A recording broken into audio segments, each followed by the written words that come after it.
បញ្ញត្តិពលៀង4អ្នកចូលដល់ដំណាក់ជ័យថ្វាយបង្គំបកូណាអ៊ំអើយទូលស្ដេចយក្សាថារត់ចំផាមិនចាំងស្ត្រីមិនដឹងមានប្តីពីថ្មណាលើផ្ទុំមិនទាន់តើនផងនេះ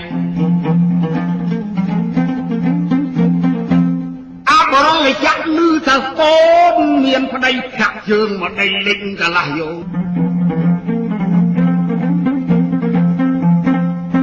ស្វាបានចាំកមារតចម្ប៉ាទៅទៅជួបចិន្តាមនីនៅឯដើមជ្រៃនាំគ្នាសម្រាប់ក្នុងវាំងជ័យអាបរលចាក់វឡើងឈប់បងជំទាញផ្សាយរត់យោទៅមកោចំណោះ350ប្រាប់ទៅពពួកសេនាឲ្យលើកទ័ពចូលមកពេញបុរីនិយាយពីយៈគ្រប់នគរចំណោះលឺទាំងអស់នាំគ្នាហោះមកទាំងប្រុសទាំងស្រីកាន់អាវុធមកឲ្យគ្រប់ដៃមកទាំងប្រុសមកទាំងស្រីយៈវឡើងប្រកាសថានាយោធាឯងទាំងអស់គ្នាគូតាមទៅចាប់ចាំកមារត់ចម្ប៉ាឲ្យបានឆាប់យកមកសម្លាប់ក្នុងបរិយចំណែកក្រុងយៈលឺសូយចង់ជំរាបបងអត់តៃខ្លាចសោះស្ដេចយៈទាំង3ញាតិចាំចោះ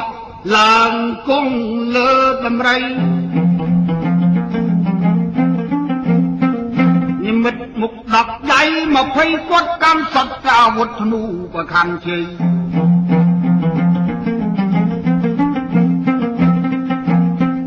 ហោះសណ្ដៅទិសានញាតបរោស្រីដើម្បីទៅរកចាប់ចាំក៏ម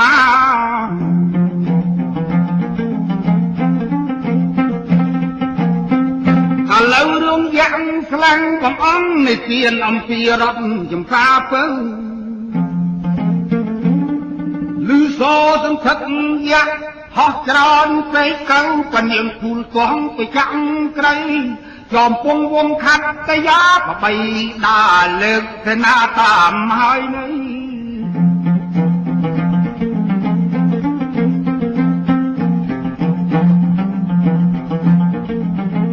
មិនដឹងយ៉ាងម៉េចទេបើស្វាមីអពុកមានសម្លាញ់គាត់ដល់ទៅ3បកែល្បីសឹងឲ្យសូ3ទាំង35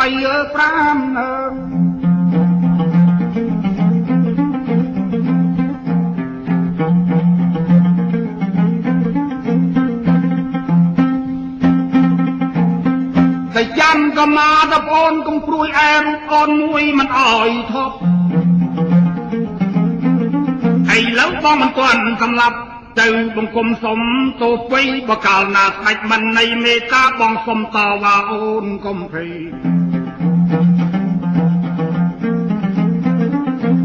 ចន្តាមនីអូនកុំអើធ្វើសង្គ្រាមអីបើយៈមិនព្រមបងតវ៉ាដែលរៀនពីតបោះតាតវ៉ាសងនឹងយៈខៃកាលណាបបងទន់ដៃបន្គេចន្តាមនីចាំឡើងជួយໄວ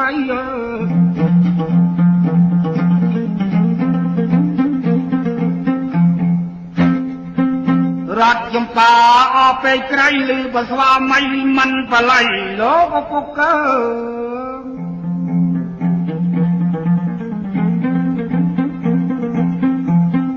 នាំបើស្វាមីដល់ពុកហើយថ្វាយបង្គំ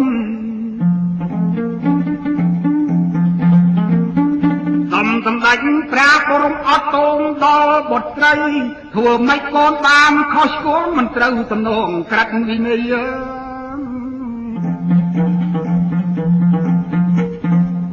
កើតមកមួយជាតិជាស្រីកម្មនិស័យកូនយកប្តីចិត្តហើយនឹងចិត្តទៅ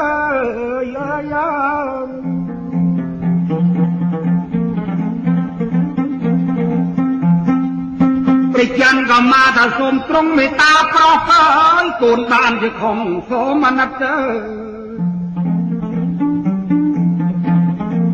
អត់ទងឲ្យកូនគង់ជីវិតតបគុណទ្រង់រិទ្ធម្ចាស់សិរិស័យ បរុលចាក់ថាណែមនុស្សសាមិនបាច់តបតឲ្យចង្រៃឯងពេលនេះមុខជាខ្សែយើងគ្មានសំចៃទុកដល់ណា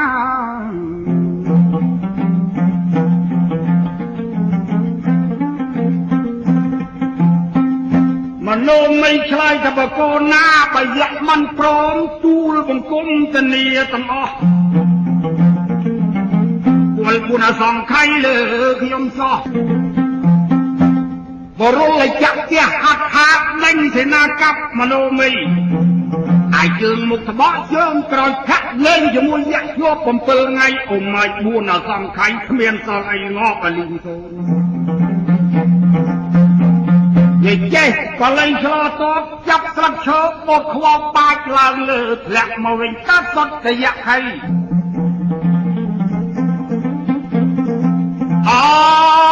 អូនរត់ចំប៉ា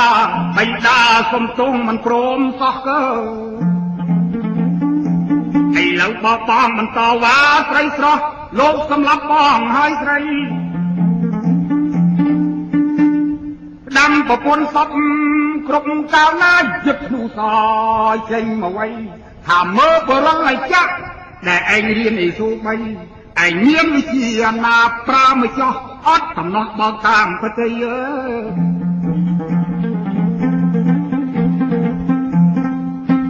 យ៉ាក់លឿនចឹងចាប់សថ្លែងឆាំងកូនសរត់វងខ្លាយជាកងចាក់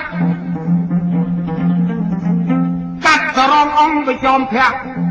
ស្ដេចឃើញកងចាក់ដល់ហើយនេះ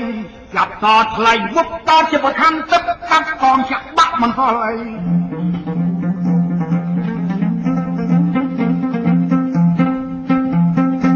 មើលយ៉ាក់ឯងមានវិជាអីយឹកធ្នូសជ័យបាញ់សាជាថ្មីមកលើកទៀត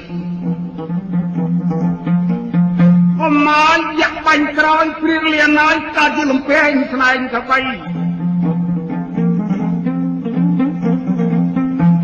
ចាក់ចំបរា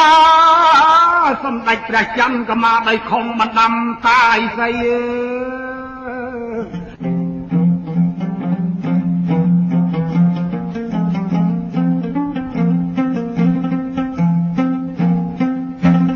ច័ន្ទក៏មកសូននៃសង្ខាស្វាទៅទុយក្លីដើម្បីយកទៅមហាតបោះ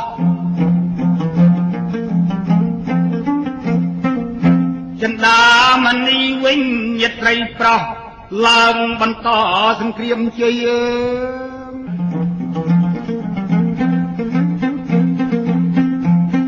ព្រះអង្គកំពុងងយតវ៉ាច្បាំងនឹងយ៉ាងសាអស់3ថ្ងៃ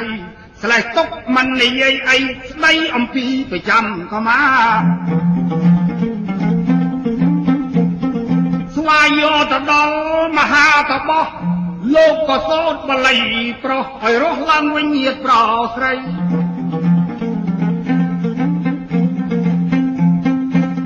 ដោយសិលមុនប្រកែច័ន្ទក៏មករស់វិញមិនសូនទេឡើងបង្គំសុំទោសអីស្អីហើយចៅផ្លេចបណ្ដាំមិនព្រមចាំទៀងអីស្អីទៅបានរត់ចម្ប៉ាស្រីបានជាចៅថ្លៃត្រូវសគេ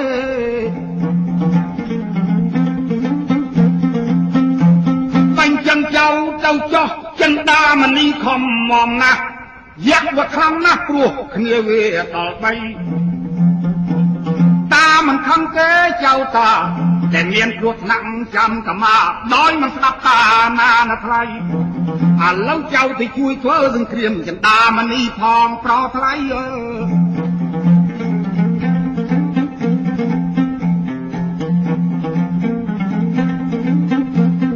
ឡើងគង់លើស្វាទៅ